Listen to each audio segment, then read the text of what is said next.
नमस्कार मित्रों, ओम digital study YouTube channel पर आप सभी का एक बार पुनः स्वागत, अभिनंदन।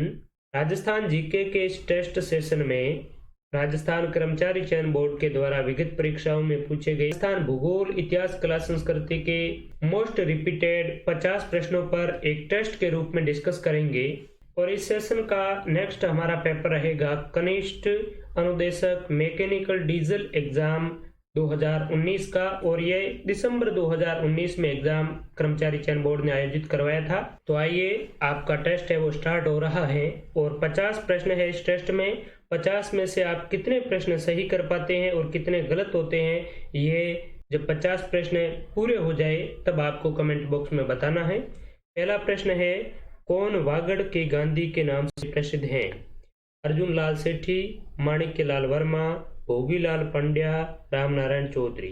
वागड़ के गांधी के नाम से प्रसिद्ध हैं Bhogilal Pandya. Option number C है सही उत्तर। राजस्थान के गांधी अगर आपको पूछा जाए तो आप क्या बताएंगे, कमेंट करके बताएं जल्दी से। जोधपुर का प्रसिद्ध पर्यटन स्थल जसवंत थड़ा का निर्माण किसने कराया? जसवंत सिंह, सरदार सिंह, उम्मेद सिंह, जुझार सिंह। तो जसवंत थड़ा का निर्माण सरदार सिंह ने करवाया था और इसे राजस्थान का ताजमहल भी कहा जाता है। राजस्थान में किस रीति रिवाज का संबंध विवाह से है? जडूला, पनघट पूजा, पगड़ी का दस्तूर, सामेला। तो इनमें विवाह का संबंध सामेला से है। ऑप्शन नंबर डी है करेक्ट आंसर। बाकी भी इनका जडूला, पनघट पूजा, पगड़ी का दस्तूर, ये क्या चीजें हैं, मेगा वीडियो में मैंने आपको डिटेल में इनके बारे में बताया है। औरंगजेब की मृत्यु तक अपने को स्वतंत्र करने का प्रयास करने वाला राजपूत राज्य था? मारवाड़, मेवाड़, जयपुर, बीकानेर। तो मारवाड़ राज्य औरंगजेब की मृत्यु तक अपने को स्वतंत्र रखने का प्रयास करने वाला राजपूत राज्य था। कौन सा दुर्ग धानवन दुर्ग है? गागरोन दुर्ग, आमेर दुर्ग, जैसलमेर दुर्ग, अचलगढ़ दुर्ग। तो धानवन श्रेणी का दुर्ग है जैसलमेर का दुर्ग। आपको बताना है कमेंट में कि गागरोन जो दुर्ग है ये दुर्ग किस प्रकार का है, किस श्रेणी के अंतर्गत आता है। ठीक है, बहुत बार पूछा जा चुका है गागरोन दुर्ग से संबंधित सवाल। हेमचंद्र द्वारा रचित महावीर चरित में उल्लेखित कुमारपाल किस राजवंश से था? परमार, चालुक्य, चौहान, गुर्जर, प्रतिहार। तो महावीर चरित में जो है कुमारपाल है ये चालुक्य राजवंश से संबंधित था। ऑप्शन नंबर बी है करेक्ट आंसर। पिछवाई किस चित्रकला शैली से संबंधित है? पिछले सेशन में भी हमने देखा था यही प्रश्न है। किशनगढ़ शैली, नाथद्वारा शैली, अलवर शैली, कोटा शैली। तो ये नाथद्वारा शैली से संबंधित है। ऑप्शन नंबर बी है करेक्ट आंसर। नड़वाद्य यंत्र राजस्थान के किस क्षेत्र में अधिकांशतः प्रयुक्त होता है? जैसलमेर, मेवाड़, बीकानेर, बाड़मेर। तो नड़वाद्य यंत्र है ये आपका अधिकांशतः जैसलमेर में प्रयुक्त होता है। ऑप्शन नंबर ए है सही उत्तर। राजस्थान में कोलवी की गुफाएं कहाँ अवस्थित है? बूंदी जिला, झालावाड़, कोटा या फिर जयपुर। तो कोलवी की गुफा झालावाड़ में स्थित है। कोलवी, विनायका, हाथी घोड़ा ये सभी झालावाड़ में है। जोधपुर के कौन से शासक अपने राज्य को स्वतंत्र इकाई रखना चाहते थे? पिछले सेशन में भी हमने यही सवाल पढ़ा था। महाराजा हनुमंत सिंह, महाराजा उम्मेद सिंह, महाराजा भूपाल सिंह, महाराजा भीम सिंह। तो जोधपुर के महाराजा हनुमंत सिंह अपने को स्वतंत्र इकाई के रखना चाहते थे। और आपको पूछा जाए कि एकीकरण के समय भी जोधपुर के शासक कौन थे, तो यही थे हनुमंत सिंह। निम्न को सुमेलित कीजिए एवं नीचे दिए गए कूटों की सहायता से सही उत्तर का चयन कीजिए। पक्षी अभ्यारण्य कौन सा है यहाँ पर? तो पक्षी अभ्यारण्य है केवलादेव, घना पक्षी विहार, भरतपुर। बाघ परियोजना रणथंभौर, टाइगर प्रोजेक्ट सवाई माधोपुर। कृष्ण मृग अभ्यारण्य तालसापर चूरू में है। उड़न गिलेरी, सीता माता। तो यहाँ पर ए, 2, 3 और 4। तो ऑप्शन नंबर 3 हो जाएगा सही उत्तर। अगला सवाल, सुमेलित कीजिए एवं नीचे दिए गए कूटों की सहायता से सही उत्तर का चयन कीजिए। जवाहर सागर, राणा प्रताप सागर, उम्मेद सागर, माही बजाज सागर। ये डैम है ये कौन कौन से जिले से संबंध रखते हैं? तो जवाहर सागर कोटा जिले में है, राणा प्रताप सागर चित्तौड़गढ़ में है, उम्मेद सागर भीलवाड़ा में और माही बजाज सागर है ये बांसवाड़ा में है। तो इस सवाल का सही जवाब हो जाएगा 1 में बी, 2 में ए, यानी कि ऑप्शन नंबर बी। ठीक है। राजस्थान का वह जिला जहाँ उष्णकटिबंधीय शुष्क कंटीले वन पाए जाते हैं वह हैं जयपुर, धौलपुर, अजमेर, जैसलमेर। तो उष्ण कटिबंधीय शुष्क कंटीले वन जैसलमेर जिले में पाए जाते हैं। डी ऑप्शन करेक्ट है। राजस्थान में प्रवेश करने वाली पश्चिमी विक्षोभ की उत्पत्ति कौन से क्षेत्र से होती है? अरब सागर, हिंद महासागर, बंगाल की खाड़ी, भूमध्य सागर। तो ये भूमध्य सागर चक्रवातों से होता है पश्चिमी विक्षोभ, जिससे शीतकाल में वर्षा होती है, मावट के नाम से जानी जाती है। राजस्थान के निम्न में से किस जिले में कर्क रेखा गुजरती है? डूंगरपुर, उदयपुर, प्रतापगढ़, झालावाड़। तो डूंगरपुर और बांसवाड़ा में कर्क रेखा गुजरती है। अभ्यारण्य जिनसे होकर मानसी वाकल नदी गुजरती है वह है केला देवी अभ्यारण्य, फुलवारी की नाल अभ्यारण्य, नाहरगढ़ अभ्यारण्य, केसरबाग अभ्यारण्य। तो फुलवारी की नाल अभ्यारण्य उदयपुर में स्थित है और मानसी वाकल नदी यहीं से गुजरती है। मित्रों, ये जितने भी प्रश्न हैं, ये प्रश्न विभिन्न कॉम्पिटिटिव एग्जाम्स में कई बार रिपीट हो चुके हैं। मानसी वाकल का कहे, पुराट के पठार का कहे, कर्क रेखा कहे, मावट पश्चिमी विक्षोभ का कहे, तो ये सबसे ज्यादा बार रिपीट होने वाले सवाल हैं। और आगे जेईएन का एग्जाम हो रहा है तो निश्चित तौर पर यही सवाल है घूम फिर कर आने वाले हैं। तो आप अच्छी तरीके से इनकी प्रैक्टिस कीजिए। मैंने आपको डिटेल में जो मेगा वीडियो अपलोड की है उनमें प्रत्येक क्वेश्चन को डिटेल में आपको बताया है कि केला देवी कहाँ है, नाहरगढ़ कहाँ है, केसरबाग कहाँ है। ठीक है। तो सबसे अच्छा तरीका तो यही है कि प्रीवियस ईयर के पेपर्स है उनका आप अच्छी तरीके से एनालिसिस करो, उनके प्रत्येक विकल्प को अच्छी तरीके से देखो। अगर आप इतना नहीं कर पाते हैं तो भी कोई दिक्कत नहीं है। मैंने आपके लिए ये सारी की सारी चीजें कंपाइल करके मैराथन वीडियो के रूप में प्रोवाइड की है और ज्योग्राफी को तो प्रत्येक कॉन्सेप्ट को मैप के जरिए भी समझाया है, जिससे आपका राजस्थान का जीके बहुत ही अच्छी तरीके से तैयार हो जाएगा। और जो लोग नए हैं, अभी ही कॉम्पिटिटिव एग्जाम में उन्होंने प्रवेश किया है, तो उनके लिए वो एक रामबाण का कार्य करेगा। और जो लंबे अरसे से तैयारी कर रहे हैं, जिनका सिलेक्शन नहीं हुआ है, तो ऐसे लोगों को तो निश्चित तौर पर वो वीडियो है वो देखने चाहिए। और मैंने अपनी तैयारी के दौरान ये पाया था कि जो प्रीवियस ईयर के पेपर्स हैं उनमें से मुझे सबसे ज्यादा प्रश्न है वो रिपीट हुए देखने को मिले। उसके बाद में मैंने YouTube पर भी सर्च किया, लेकिन इस प्रकार का कंटेंट मुझे कहीं भी देखने को नहीं मिला। आज से लगभग 1 साल पहले मेरे इसी चैनल पर 4-4.5 घंटे का प्रीवियस ईयर का पेपर्स का वीडियो अपलोड किया, जिसे राजस्थान के विभिन्न क्षेत्रों के विद्यार्थियों ने बहुत ही सराहा और आप लोगों का इतना प्यार मिला कि बहुत ही कम समय में हमारा ये चैनल 50,000 सदस्यों का एक परिवार बनने वाला है। तो इस प्रकार की इफेक्टिव स्टडी के लिए आप जुड़े रहिए और जो भी मैं आपको चीजें बता रहा हूँ बिल्कुल 100% एग्जाम ओरिएंटेड है। हमारे चैनल पर किसी भी प्रकार की फालतू की चीज आपको कभी भी ना तो प्रोवाइड की गई है और ना ही फ्यूचर में प्रोवाइड करवाई जाएगी। तो चलिए आपका टाइम खराब ना करते हुए पुनः प्रश्नों की ओर आते हैं। भोराट का पठार किन के मध्य स्थित है? अलवर राजगढ़, कुंभलगढ़ गोगुंदा, बांसवाड़ा डूंगरपुर, प्रतापगढ़ बांसवाड़ा। भोराट का पठार ये स्थित है कुंभलगढ़ और गोगुंदा के मध्य। कुंभलगढ़ है राजसमंद में, गोगुंदा है उदयपुर में। ठीक है। नेक्स्ट है एयरपोर्ट से रिलेटेड सवाल। नगर और उड्डयन केंद्र दिए हुए हैं।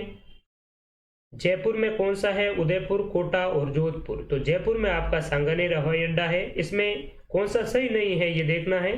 तो 1 नंबर जयपुर सांगानेर हवाई अड्डा, 2 है उदयपुर में डबोक हवाई अड्डा, कोटा में कोटा हवाई अड्डा और जोधपुर में पालम हवाई अड्डा। तो जोधपुर में पालम हवाई अड्डा नहीं है। जोधपुर के हवाई अड्डे का नाम है रातानाडा हवाई अड्डा। ठीक है। पालम हवाई अड्डा दिल्ली में है। राजस्थान में निम्न में से किस स्थान पर इन सेफ्टी सोल मृदा नहीं पाई जाती है? सिरोही, राजसमंद, भीलवाड़ा, बूंदी। तो ये मृदा का साइंटिफिक क्लासिफिकेशन है और इस प्रकार की मृदा बूंदी में नहीं पाई जाती है। बूंदी में वर्टिसोल प्रकार की मृदा पाई जाती है। थार मरुस्थल में रात्रि का तापमान गर्मियों में अचानक गिर जाता है, क्यों गिरता है? निम्न सापेक्षिक आर्द्रता, दिन में ऊंचा तापक्रम एवं बादलों का अभाव, झीलों की उपस्थिति, अधिवासों की विरलता एवं उच्च वायु वेग, वातावरण की शुद्धता, स्वच्छ आकाश, मिट्टी की ब्लू प्रकृति, वनस्पति का अभाव। वायुमंडलीय दबाव के कम होने, नग्न चट्टानों की उपस्थिति, बालू के टीलों की उपस्थिति के कारण। ऑप्शन नंबर सी है करेक्ट आंसर। वातावरण की शुष्कता है यहाँ पर, आकाश स्वच्छ रहता है, मिट्टी की प्रकृति है ब्लूई जो जल्द ही ठंडी होती है और जल्द ही गर्म हो जाती है, और वनस्पति का यहाँ पर अभाव है। कौन सी राजस्थान की अंत प्रवाही नदी नहीं है inland drainage system? Ghaggar, Kantli, Sabi, Kothari. तो कोठारी अंत प्रवाही नदी नहीं है। इनसे संबंधित कई बार प्रश्न पूछा जाता है घूम फिराकर। मेजाबांध, कोठारी नदी, ठीक है। राजस्थान का वह जिला जिनकी सीमा मध्य प्रदेश तथा गुजरात से लगती है। बहुत ही महत्वपूर्ण प्रश्न है। बांसवाड़ा, उदयपुर, प्रतापगढ़ और डूंगरपुर। बांसवाड़ा की सीमा मध्य प्रदेश और गुजरात के साथ में लगती है। राजस्थान के ऐसे जिलों को आपको मैंने बहुत ही अच्छी तरीके से समझाया था ज्योग्राफी के मैराथन वीडियो में कि कौन कौन से ऐसे जिले हैं जिनकी सीमा है कॉमनली लगती है दो जिलों के साथ में। पंचतंत्र चित्रांकन किस चित्रकला शैली की प्रमुख विशेषता है? बूंदी, नाथद्वारा, मारवाड़ और ढूंढाड़। तो पंचतंत्र जो चित्रांकन है ये मारवाड़ चित्र शैली की प्रमुख विशेषता है। ये प्रश्न भी 2-3 बार पूछा जा चुका है, अच्छी तरीके से ध्यान में रखें। आमेर का जगत शिरोमणि मंदिर के लिए प्रसिद्ध है। क्यों प्रसिद्ध है ये मंदिर?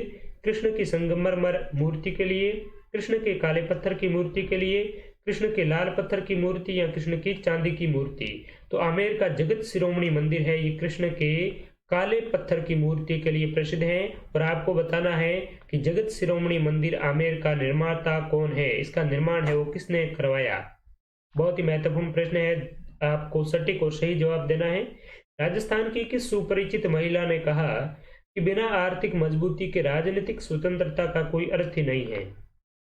रतन देवी शास्त्री, कमला स्वाधीन, शांति त्रिवेदी, कल्याणी पाराशर। तो शांति त्रिवेदी ने कहा था कि बिना आर्थिक मजबूती की राजनीतिक स्वतंत्रता का कोई अर्थ नहीं है। सबसे पहली बात है रुपयों पैसों की, ठीक है। राजस्थान में किस क्षेत्र में पंधारी के मोदक मिष्ठान प्रसिद्ध हैं? नाथद्वारा, जोधपुर, बीकानेर, जयपुर। तो पंधारी के मोदक मिष्ठान बीकानेर के प्रसिद्ध हैं। ऑप्शन नंबर सी है करेक्ट आंसर। और भुजिया भी बीकानेर के ही प्रसिद्ध हैं। करौली राज्य और अंग्रेजों के मध्य संधि कब हुई? नवंबर 9, 1817, दिसंबर 9, 1818, जनवरी 9, 1818 या 9 दिसंबर 1817। तो राजस्थान में जो सेकंड राउंड की संध्या हुई थी 1817 में, तो वो सबसे पहले करौली के शासक ने ही की थी, ठीक है। और ये हुई थी 9 नवंबर 1817 में करौली के हरबख्शपाल और अंग्रेज अधिकारी चार्ल्स मेटकॉप के मध्य, ठीक है। नेक्स्ट है वर्षा में नाचते हुए मोर राजस्थान की किस चित्रकला शैली की विशेषता है? जयपुर, बूंदी, कृष्णगढ़, मारवाड़। तो वर्षा में नाचते हुए मोर बूंदी चित्रकला की विशेषता है। मेमद कहाँ का आभूषण है? सिर का, हाथ का, गले का या पैर का? तो मेमद है ये आपके सिर का आभूषण है। पश्चिमी राजस्थान की प्रधान बोली है मारवाड़ी, मेवाड़ी, बागड़ी, शेखावटी। तो पश्चिमी राजस्थान की प्रधान बोली मारवाड़ी है, जिसे साहित्यिक भाषा में डिंगल कहते हैं। शीतला माता का मुख्य मंदिर कहाँ अवस्थित है? आमेर, चाकसू, सांगानेर, विराटनगर। तो पिछले सेशन में पढ़ा था कि शीतला माता का मेला कब लगता है। इसमें पूछा है मंदिर कहाँ है, तो ये है चाकसू, जयपुर में। दक्षिण पश्चिमी राजस्थान की प्राचीन सभ्यता का एक महत्वपूर्ण केंद्र है कालीबंगा, आहड़, सिंधु, बनास। तो दक्षिण पश्चिम राजस्थान की प्राचीन सभ्यता का महत्वपूर्ण केंद्र आहड़ है, आगाटपुर, ताम्रवती नगरी, धूलकोट। वेली कृष्ण रुक्मणी के द्वारा लिखी गई। ये किसने लिखी? कानड़दे, कर्णिदान, सदाशिव या पृथ्वीराज राठौड़। तो पृथ्वीराज राठौड़ ने वेली कृष्ण रुक्मणी लिखी थी। ऑप्शन नंबर डी है करेक्ट आंसर। मित्रों, अगर आप इस चैनल पर नए हैं तो इस चैनल को सब्सक्राइब जरूर करें और अपने मित्रों के साथ में भी इसे शेयर करें। सेशन पसंद आए तो इसे लाइक भी अवश्य करें। भरतपुर प्रजामंडल की स्थापना कहाँ की गई? हिसार, रेवाड़ी, भरतपुर, अलवर। तो भरतपुर प्रजामंडल की स्थापना भरतपुर से बाहर रेवाड़ी, हरियाणा में की गई थी। निम्नलिखित में से किसे राठौड़ राजवंश की कुल देवी के रूप में भी जाना जाता है? बाण माता, नागनेची, अन्नपूर्णा, शाकंभरी। तो नागनेची माता को राठौड़ राजवंश की कुल देवी के रूप में भी जाना जाता है। राजस्थान की प्रसिद्ध कबड्डी खिलाड़ी हैं जिसे महाराणा प्रताप पुरस्कार से सम्मानित किया जा चुका है? निकिता जडेजा, सीमा सोनी, कविता पाराशर या रेखा आचार्य। तो सीमा सोनी राजस्थान की प्रसिद्ध कबड्डी खिलाड़ी है जिसे महाराणा प्रताप पुरस्कार से भी नवाजा गया है। विक्रम संवत पंचांग के अनुसार गणगौर त्योहार किस दिन मनाया जाता है? चैत्र शुक्ल तृतीया, चैत्र कृष्ण तृतीया, श्रावण शुक्ल सप्तमी, कार्तिक कृष्ण अष्टमी। गणगौर का त्योहार चैत्र शुक्ल तृतीया को मनाया जाता है। ऑप्शन नंबर ए है करेक्ट आंसर। नेक्स्ट सवाल है, माही धवल राजस्थान की किस मुख्य फसल की एक किस्म है? तो माही धवल, माही कंचन ये किसकी है? ऑप्शन एक है मक्का, जवार, गेहूं, चना। तो ये मक्का की एक प्रमुख किस्म है। ऑप्शन नंबर ए है करेक्ट आंसर। राजस्थान में मारवाड़ी नस्ल की बकरी का प्रजनन एवं अनुसंधान केंद्र कहाँ स्थित है? कंफ्यूज हो सकते हैं आप इस सवाल में। बीकानेर, टोंक, जोधपुर, पोखरण। तो मारवाड़ी बकरी का प्रजनन और अनुसंधान केंद्र है ये आपका ना तो बीकानेर में है ना जोधपुर में है, ये टोंक जिले में स्थित है। ठीक है, टोंक में भेड़ अनुसंधान केंद्र भी है, अविकानगर टोंक में, और मारवाड़ी बकरी का भी रिसर्च सेंटर है। ठीक है, राजस्थान में द्वितीय सर्वोच्च चोटी है शेर, जरगा, देलवाड़ा और अचलगढ़। तो सर्वोच्च चोटी तो है गुरु शिखर और द्वितीय सर्वोच्च चोटी है शेर। ठीक है, इसकी ऊंचाई आपको बताना है कमेंट में कितनी है। राजस्थान का डाबला सिंगाना क्षेत्र किस खनिज के उत्पादन के लिए प्रसिद्ध है? तांबा, लोहा, चांदी, सोना। तो डाबला सिंगाना है ये आपका लोहे के लिए प्रसिद्ध है, लेकिन डाबला की जगह अगर खेतड़ी सिंगाना आए तो आप क्या बताएंगे? तांबा। अमृतम जलम संरक्षण अभियान किसके द्वारा चलाया गया? Dainik Bhaskar, times of India, Rajasthan Patrika, Hindustan times. तो अमृतम जलम संरक्षण ये जो कार्यक्रम है ये आपका राजस्थान पत्रिका के द्वारा चलाया गया था। बीसलपुर बांध राजस्थान की किस नदी पर स्थित है? बेड़च, जाखम, चंबल, बनास। तो ये बांध आपका बनास नदी पर स्थित है। ऑप्शन नंबर डी है करेक्ट आंसर। ऊंट की नाचना नस्ल कहाँ की है? जालोर, जैसलमेर, नागौर, जोधपुर। तो ऊंट की नाचना नस्ल जैसलमेर की है। ऑप्शन नंबर बी है करेक्ट आंसर। राजस्थान का कौन सा जिला आर्द्र दक्षिण पूर्वी मैदान के कृषि जलवायु प्रदेश में सम्मिलित नहीं किया जाता है? ठीक है, बूंदी, बारां, कोटा, उदयपुर। तो आर्द्र दक्षिण पूर्वी मैदान में आपके कोटा, बूंदी, बारां और झालावाड़ जिले हैं। उदयपुर इसमें शामिल नहीं किया जाता है। और आर्द्र दक्षिण पूर्वी मैदानी कृषि जलवायु खंड क्षेत्रफल की दृष्टि से राजस्थान का सबसे छोटा कृषि जलवायु खंड है और वर्षा की दृष्टि से सबसे संपन्न कृषि जलवायु खंड है। उस वर्षा का नाम जो राजस्थान में शीतकाल में होती है, चेरी ब्लॉसम, बोरडोइचिला, काल बैसाखी, मावट। तो राजस्थान में शीतकाल में वर्षा होती है उसे मावट कहते हैं। पश्चिमी विक्षोभ भूमध्य सागरीय चक्रवात से होती है।